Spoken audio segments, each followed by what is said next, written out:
ನಮಸ್ಕಾರ ಗೆಳೆಯರಿ.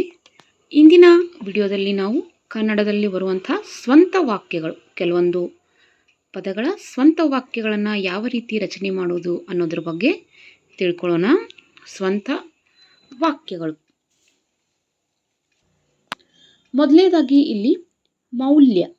ಮೌಲ್ಯ ಎಂಬ ಪದದ ನಾವು ಸ್ವಂತ ವಾಕ್ಯವನ್ನು ಮಾಡಿದಾಗ ಮೌಲ್ಯ ಎಂಬ ಪದವನ್ನು ಉಪಯೋಗಿಸ್ಕೊಂಡು ನೋಡಿ, ಒಬ್ಬ ವ್ಯಕ್ತಿಯಲ್ಲಿ ಉತ್ತಮವಾದ ಮೌಲ್ಯಗಳು ಇದ್ದಾಗ ಮಾತ್ರ ಅವನು ಜೀವನದಲ್ಲಿ ಮುಂದೆ ಬರಲು ಸಾಧ್ಯವಾಗುತ್ತದೆ. ನೋಡಿ, ಒಬ್ಬ ವ್ಯಕ್ತಿಯಲ್ಲಿ ಉತ್ತಮವಾದ ಮೌಲ್ಯಗಳು ಇದ್ದಾಗ ಮಾತ್ರ ಅವನು ಜೀವನದಲ್ಲಿ ಮುಂದೆ ಬರಲು ಸಾಧ್ಯವಾಗುತ್ತದೆ. ಇನ್ನು ಮುಂದಿನ ಪದ ಗುರಿ. ಗುರಿಯನ್ನು ಉಪಯೋಗಿಸಿಕೊಂಡು ನಾವು ಸ್ವಂತ ವಾಕ್ಯವನ್ನು ರಚನೆ ಮಾಡಬೇಕು. ಪ್ರತಿಯೊಬ್ಬರಿಗೂ ತಮ್ಮ ಜೀವನದಲ್ಲಿ ಗುರಿ ಇರಬೇಕು. ಪ್ರತಿಯೊಬ್ಬರಿಗೂ ತಮ್ಮ ಜೀವನದಲ್ಲಿ ಗುರಿ ಇರಬೇಕು. ಇನ್ನು ಮುಂದಿನ ಪದ ವಿಕಾಸ. ವಿಕಾಸ. ವಿಕಾಸ ಅಂದರೆ ಬೆಳವಣಿಗೆ. ವಿಕಾಸವು ನಿರಂತರವಾದ ಒಂದು ಪ್ರಕ್ರಿಯೆಯಾಗಿದೆ. ವಿಕಾಸವು ನಿರಂತರವಾದ ಒಂದು ಪ್ರಕ್ರಿಯೆಯಾಗಿದೆ.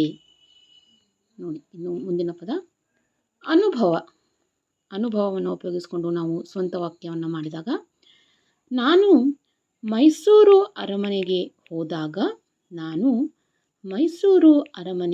ಹೋದಾಗ ನನಗೆ ಮಹಾರಾಜರ ಅನುಭವವಾಯಿತು.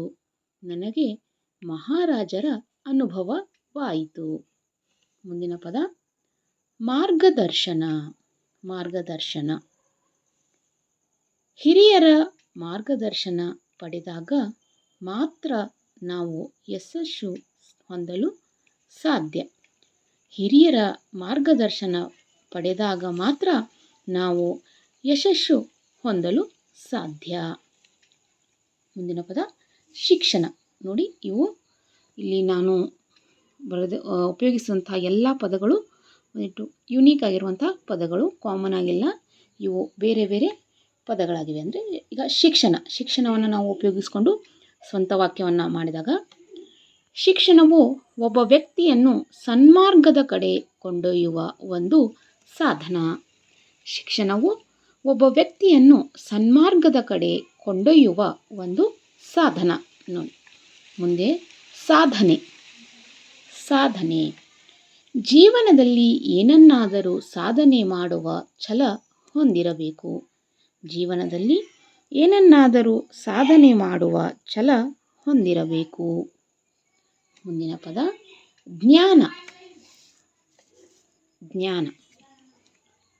ಹೊಸ ಹೊಸ ಒಳ್ಳೆಯ ಪುಸ್ತಕಗಳನ್ನು ಓದಿ ನಮ್ಮ ಜ್ಞಾನವನ್ನು ಹೆಚ್ಚಿಸಿಕೊಳ್ಳಬೇಕು. ಹೊಸ ಹೊಸ ಒಳ್ಳೆಯ ಪುಸ್ತಕಗಳನ್ನು ಓದಿ ನಮ್ಮ ಜ್ಞಾನವನ್ನು ಹೆಚ್ಚಿಸಿಕೊಳ್ಳಬೇಕು.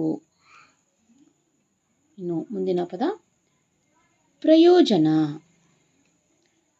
ಮಳೆ ಬಂದರೆ ರೈತರಿಗೆ ಪ್ರಯೋಜನವಾಗುತ್ತದೆ.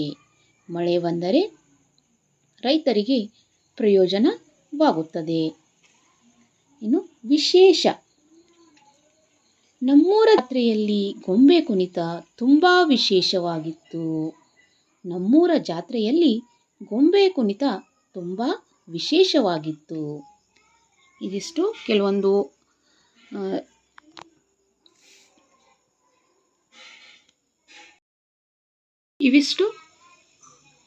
ಯುನೀಕ್ ಆಗಿರುವಂತಹ ಕೆಲವೊಂದು ಪದಗಳನ್ನು ತೆಗೆದುಕೊಂಡು ನಾನು ಸ್ವಂತ ವಾಕ್ಯವನ್ನು ರಚನೆ ಮಾಡಿ ನಿಮ್ಮ ಮುಂದೆ ತೋರಿಸಿದ್ದೇನೆ. ಈ ಮಾಹಿತಿ ತಮಗೆ ಇಷ್ಟ ಆಗಿದ್ದಲ್ಲಿ ದಯವಿಟ್ಟು ಶೇರ್ ಮಾಡಿ, ಲೈಕ್ ಮಾಡಿ, ಹಾಗೆಯೇ ಸಬ್ಸ್ಕ್ರೈಬ್ ಮಾಡಿ. ಧನ್ಯವಾದಗಳು.